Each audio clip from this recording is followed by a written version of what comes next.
Today we will be discussing how to line a fishing rod. We will also show you how to attach various weights, hooks, baits, bobbers, and floaters to the rod. There will also be a demonstration on how to cast the rod. The first step in most fishing rods that you purchase from the store will require you to attach the reel to the rod.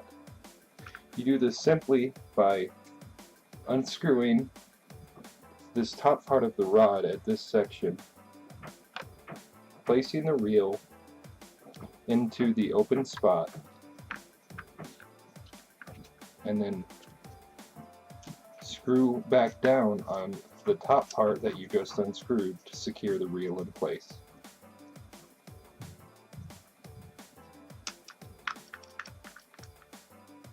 The next step is to string the line. To do this, simply push this button located at the bottom to release the spool. You may let go of the button after the spool is released. Continue pulling the line out and string it through each one of the eyelets.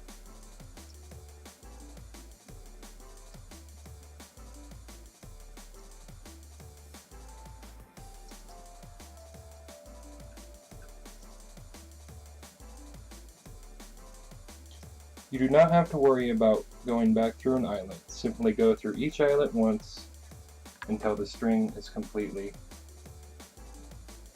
through.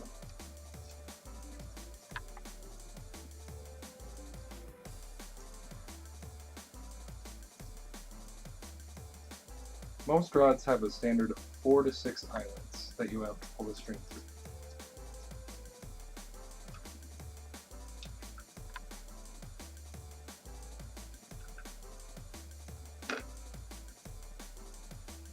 The string will appear very loose at this first initial step.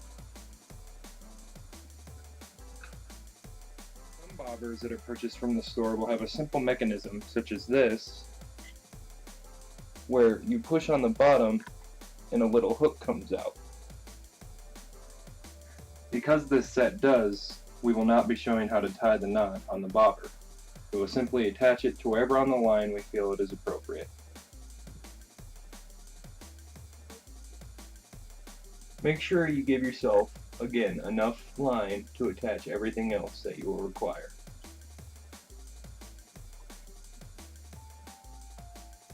The next section of the video will be the most difficult, so make sure you pay good attention. To attach your weight, simply double up the section of line that you want the weight to be on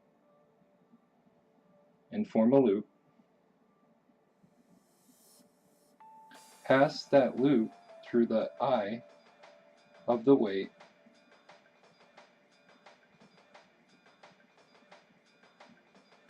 and tie a simple knot to the top part of the string.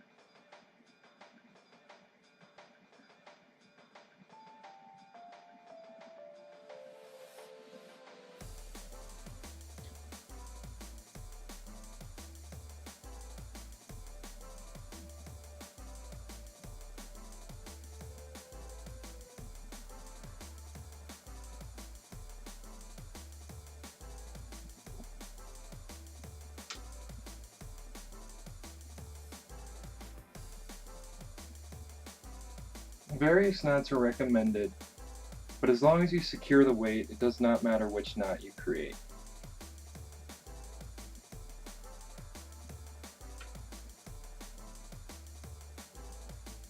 Make sure you do not put the weights into your mouth because they are made of lead. Assuming the hook is the last thing you put on your line, you may simply just string one section without creating the double knot or the double string that you did for the weights through the hook and secure it with a knot. You may choose to double up your section like you did with the weights, but it will be much more difficult as the eye of a hook is a lot smaller than the eye of weights.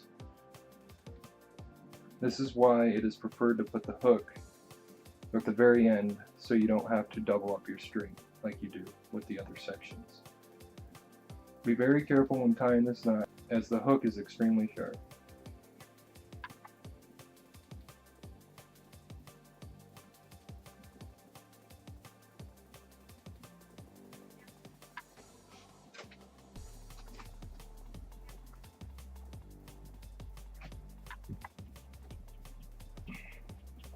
Cut off the excess string.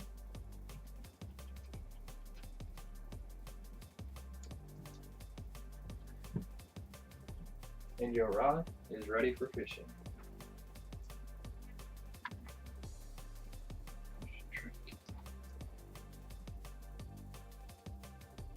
Various baits are recommended, but it's preferred that you use live bait, as fake bait contains plastic and can lead to the damaging of the fish's digestive system or the damaging of the environment via pollution.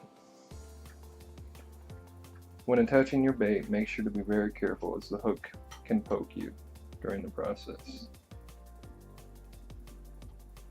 There's many ways to attach bait, but as long as you get it on over the hook securely, it should stay on during the cast and after it hits the water.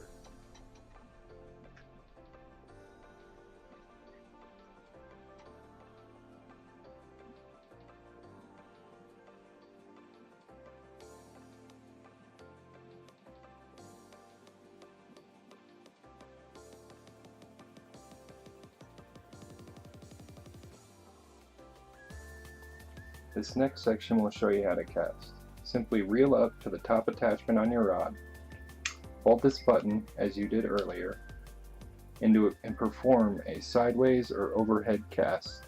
Sideways casts of 20 to 40 feet are preferred. After your line hits the water, allow it to sink for around 10 seconds before reeling back in.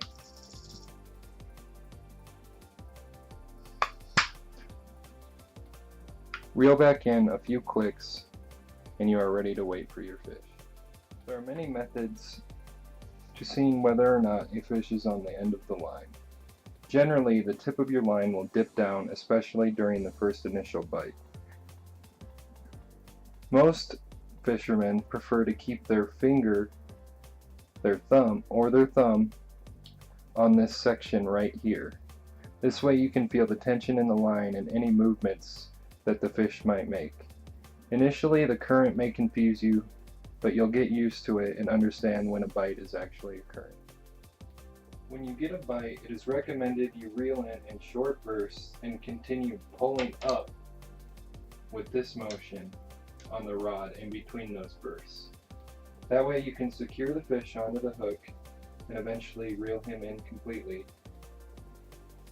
Nets are preferred, but they're not always needed. Generally, you can just race the fish into the boat after the line has been drawn in enough. If you wish to use a net, simply guide it to the fish as it's about to come in and attempt to get the fish into the net, and you have it secure. In some jurisdictions, you may require a fishing license. Also, some catches may be endangered or on the list of fish that you cannot keep. It is preferred that you leave pregnant or female fish in the water to allow the species to breed easier. This has been an introduction on how to fish. Hopefully, with this video, our guide, in a few hours, you'll be on your way to catching Moby Dick.